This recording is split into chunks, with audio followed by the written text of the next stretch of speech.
часов. Нравственность, когда человек определяет, когда человек может определить, что хорошо, что плохо, что нельзя, что можно, что хорошие кармы, что плохие кармы. Это называется нравственность. Когда человек может определить, что хорошие кармы, что хорошие или плохие кармы. Как говорить правильно, как говорить неправильно. Как сделать правильно, что сделать неправильно. А что хорошие мысли, что плохие мысли. Когда человек может определить, что хорошие, что плохие. Называется, я считаю, что это самые короткие определения. Да? Определить, как называется, концепция нравственности. Если мы можем определить, какие кармы. Если вы понимаете плохие кармы, да? Например, тяжелые кармы, когда человек убьет родителей, человек определит сам. Сейчас сколько людей, которые убивают своих собственных родителей. Из-за сигареты били мамы. Мамы, дай деньги. В России очень часто, мама, я хочу пить, дай деньги. 100 рублей, 50 рублей, я хочу водку, самогон куплю. А если мама не дала, он бил маму. Сейчас современные дети, мама, дай деньги. Я хочу купить iPhone. Я хочу купить Galaxy 5. Я хочу iPad. Я хочу машину. Я хочу ресторан. Если родители не дали, били родителей очень часто. Даже ограбили родителей очень грубо. Да? Современные родители тоже неправильно. Вот я скажу. Муж и жена, молодой человек и с девочкой поженились. Они жили вместе какое-то время, а потом развелись. Сначала любовь морковь, а потом любовь помидоры. Когда они развелись, им придется жить вместе, потому что сын или дочка. Им придется общаться друг к другу, потому что дети. Может быть один сын, может быть одна дочка, может быть двое, может быть трое. Придется общаться. Раньше, когда поженились, у них общие деньги, общий карман. Общий чемодан. Сейчас уже разные чемоданы. У кого-то деньги больше, у кого-то деньги меньше. Сейчас разные карманы. У мужа один карман, у жены другой карман. Муж работает и получает деньги больше. Жена работает как женщина, но зарплата меньше. У них сын или дочка. Муж, который работает и получает зарплату больше, он купил iPad, он купил iPhone, он купит очень, как называется, Apple iBook Pro. Ну, дорогие компьютеры, и дорогие телефоны, дорогие iPad, дорогие техники, очень хорошие машины купил. А жена работает, получает на 2 раза, 3 раза меньше. Муж уже манипулирует сыном. Манипулирует. Сын хочет iPad, он купил iPad. Сын хочет iPhone, он купил iPhone.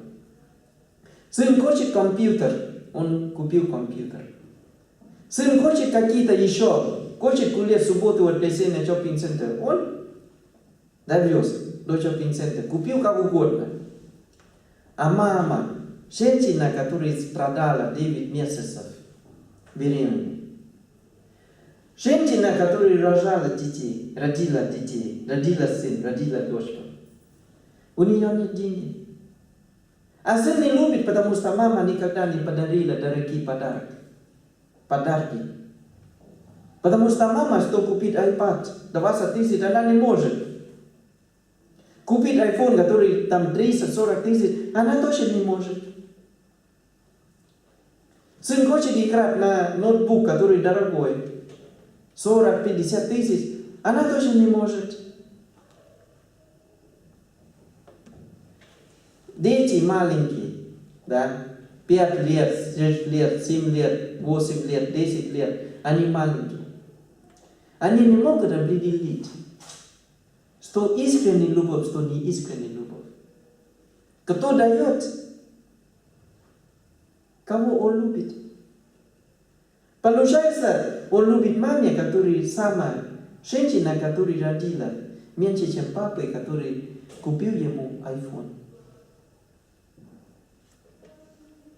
Он говорил с мамой очень грубо. Мама, ты дура. Мама, ты бедная. Мама, я не хочу общаться с тобой. Мама, почему ты готовила такие очень дешевый суп? Каждый день суп такой. Мне надоел, я не хочу кушать такой суп. Ты можешь купить там Макдональдс? Я хочу Макдональдс. Мама, я хочу ростик. Мама, я хочу суши-бар. Мама, я хочу итальянский ресторан. Мама, я хочу путевку в Таиланд. Мама, я хочу поехать на Париж и Лондон. А ты не можешь мне дать ничего. Он смотрит на маме, как очень бедная женщина, которая не может дать ничего. Понимаете? Потому что дети еще не могут определить, что такое нравственность. Унижал маме. Мама, я тебя не люблю. Я люблю папу. А папа пришел. Папа уже пришел. А мама пришла, нет, неинтересно. Что мама говорила, он не хочет слышать ничего, потому что мама бедная. Мама не может дать ничего, что он хотел. Вот это современные дети, потому что дети не могут определить, что такое нравственность. Да. Сейчас очень часто дети били родителей, ограбили родителей. Мама, дай квартиру, я не хочу, я не могу, сын, я не могу. Мама, дай машину, я не могу, дочка. Это современные дети такие. Я считаю, что когда дети или люди не могут определить, не чувствуют никаких благодарностей родителям, я считаю, что уже не нравственность. Сами примите. Люди, которые не уважают своих собственных учителей, люди, которые не уважают своих собственных родителей, люди, которые не уважают своих собственных родителей, люди, которые не уважают своих собственных духовных учителей, люди, которые не уважают, даже люди, которые дали покушать один раз, даже один стакан воды, не уважают, я считаю, что люди, которые не знают, что такое нравственность. Поэтому второй уровень духовной практики, надо знать, что такое нравственность, когда человек определяет, что хорошее, что плохие. Что такое хорошая карма, что такое плохие кармы. Это самый примитивный. Да. А люди, которые создают конфликт, люди, которые создают проблемы для общества, для общины, духовной общины, люди, которые убивают, унижают духовных людей, я считаю, что люди, которые не знают, что такое нравственность. Это второй уровень духовного развития. Третий уровень, да, третий, как называется, третий часть учения Будды, третий уровень, третий ступень. Первый, Будда говорил о доброте и сострадании. Второй уровень, Будда говорил о нравственности. Третий уровень, Будда говорил о счастье. Как создать счастье? Извините. На Пали называется Сахакатха. Третьей части учения Будды Будда говорил, третий уровень учения Будды, Будда говорил о счастье. Как создать нормальное счастье человека? Когда мы говорим о счастье человека есть 3 уровня. Физический, моральный и духовный. Физическое счастье. Одеяние, одежды, да, одежды. Еда, да, еды или пищи. 3 жилье, и живет и лекарство. И 5 машина. Ну, шутка, конечно. 5. Будда говорит, что 4 необходимые вещи. Одежды, пищи, жилье, лекарства. Считаются очень необходимые вещи. Приносит нам счастье. 4 основные необходимые вещи.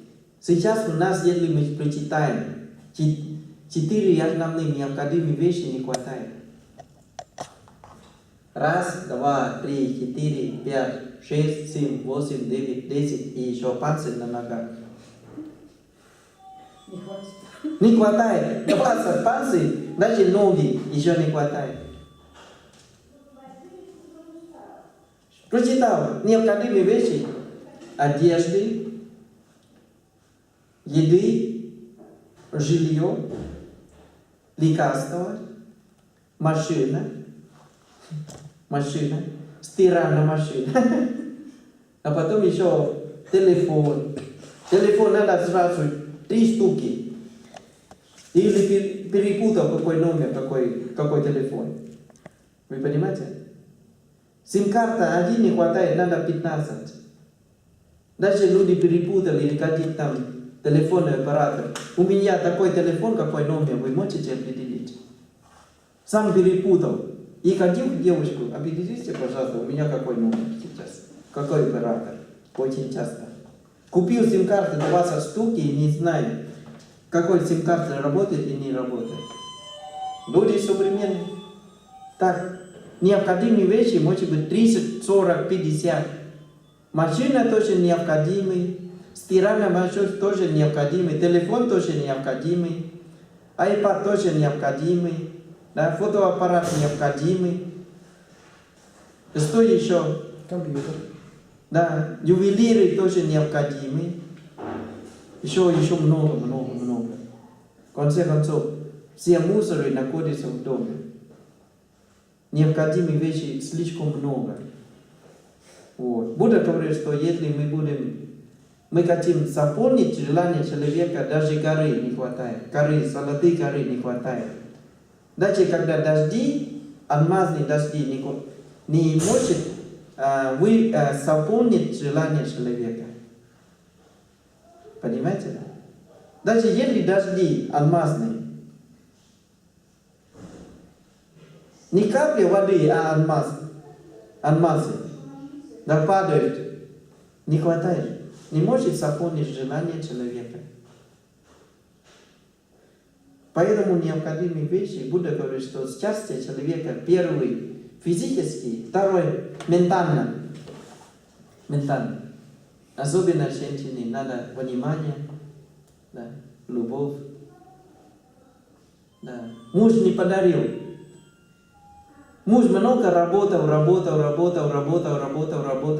а потом забыл, что у нее день рождения. Следующий день она говорит: дорогой, ты знаешь, вчера у меня день рождения. Давайте разведемся. Почему? Потому что ты забыл, что у меня вчера был день рождения. Из-за что он забыл, что у нее вчера день рождения, уже развелись. А он работает как робот, который кормит семью. Еще надо вспомнить, когда день рождения жены. Очень часто, что мужчины забыли. Очень часто, что мужчины забыли день рождения жены. Ой, дорогая, извини, я забыл, что у тебя день рождения. Она уже писала заявление на развод. Да. Очень часто. А ты знаешь, когда у нас свадьба, какой день. Он много работал. Он забыл, что когда, какое число, какой месяц у них свадьбы, а он забыл. А она ждала дома и ждала букет розы. А он забыл. Иногда я для девушки, особенно для девушек, я хочу сказать, что не надо обратиться внимание, когда мужчина забыли у вас день рождения, когда у вас день рождения. Я считаю, что нормально, он очень ответственный человек. У него уровень ответственности больше, чем вы ожидали. Потому что он забыл, что день рождения у жены, он думал, что он хочет купить или платить вещи, которые важнее, чем просто какой-то один букет розы для жены. Вот. А я хочу сказать для девушки, чем меньше девушки говорит, ругаться муж, чем больше муж любит вас. Чем больше вы будете говорить, в конце говорю, муж говорит, дорогая, я очень устал, давайте расходимся. Давайте больше мы не будем жить вместе, потому что терпеть я не могу. Я работал каждый день 18 часов, еще надо 3 часа ночью. Мне надо слышать, как ты ругаешь меня. Когда муж начинает спать, она начинает ругаться. Когда только муж лежал на кровати, она пришла, ложит рядом и ругает. Через полчаса муж проснулся, сидел на кровати. Дура, давайте расходимся. Я могу сказать, что больше чем 50% это мужчины так относятся. Когда мужчина много слушает, ему надоел и ушел. Просто так. Вот это тайская история, не надо слушать. Не надо верить в меня. Просто я использую настоящую историю, тайский вариант. Может буду расти не так. Чем больше жена ругает, тем больше он любит мужчину. Да.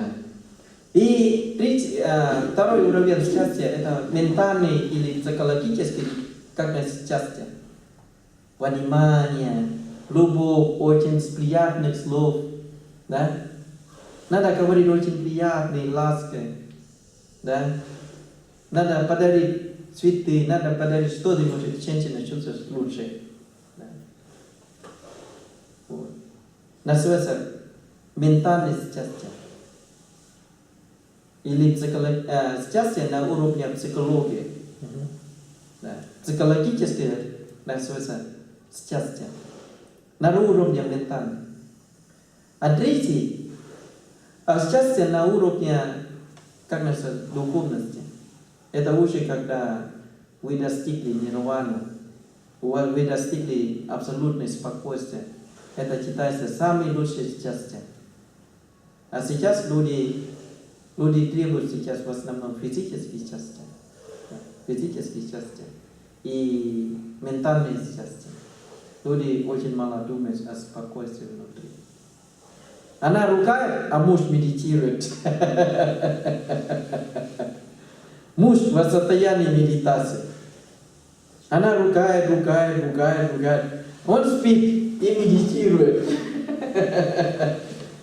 Да. А он не слышал. Поэтому вы видите, что люди разные. И по поводу муж и жена, да, если люди хотели создать семью, Будда говорит, что люди надо иметь, муж и жена надо иметь 4 основные духовные, как называется, не духовные, просто качества, основные качества. Первое называется самасадха, вера одинаковая. Да, вера одинаковая или похожа. Второе, сила, самосила, уровень нравственности похожа, самосила. Третий, самачага, уровень доброта и сострадания похожи или одинаковый. А жена такая жадная, а муж такой добрый. Да? Такой добрый. Муж очень щедрый, а жена, куда ты подарил? Да, постоянно ругает. А муж такой, а жена очень добрая, а муж такой жадный. Каждой копейки читает. А жена такая добрая. Хочет помочь людям, хочет помочь друзьям, хочет помочь обществу, хочет помочь какие-то благотворительный фонд. А жена нет. А муж добрый. Бывает, жена добрая, а муж такой жадный, скупый. Поэтому Будда говорит, что уровень доброты и сострадания надо похожий или одинаковый. Четвертое, самопонимание. Уровень понимания, мудрости. Уровень духовности одинаковый. Понимаете? Муж такой умный, понимает очень много вещей понимает. А жена такая тупая. А бывает, жена очень умная, а муж такой тупой. Да? Такой тупой. Очень часто жена кандидат наук, а муж таксист. Даже ПТУ не закончил. Поэтому Будда говорит, что жена читает очень умные книги. Философия, психология, психотерапия, психоанализ. Там, вы понимаете, восточная философия, западная философия, древняя философия, да, история Китая, история там, дипломатия. А муж читает журнал «Байки», анекдот, да, который продают в метро. Он сидел и читал байки, анекдот. А жена читает такая толстая книга, психология, психоанализ. А муж читает байки и смотрит только футбол. Его религия – это футбол. Да. Не христианство, не православие, а футбол. Зенит – это его религия, зенит. Да, особенно в Питере новая религия называется зенит. Да. Когда зенит играет, они сошли с ума. Вы понимаете? Влияет на сознание мужчины больше полнолуния. Вы понимаете? Полнолуние не так сильно влияет на сознание мужчины в Питере, чем когда зенит играет. Будда говорит, что человек, который снимает его учение, надо развивать. Надо знать, что такое, как создать счастье. Как создать счастье, называется сакхаката. Да, создать счастье. Третий уровень, да, четвертый уровень учения Будды, или четвертый этап. Будда говорит, что Будда говорит о уменьшении жадности, духовное согрешение.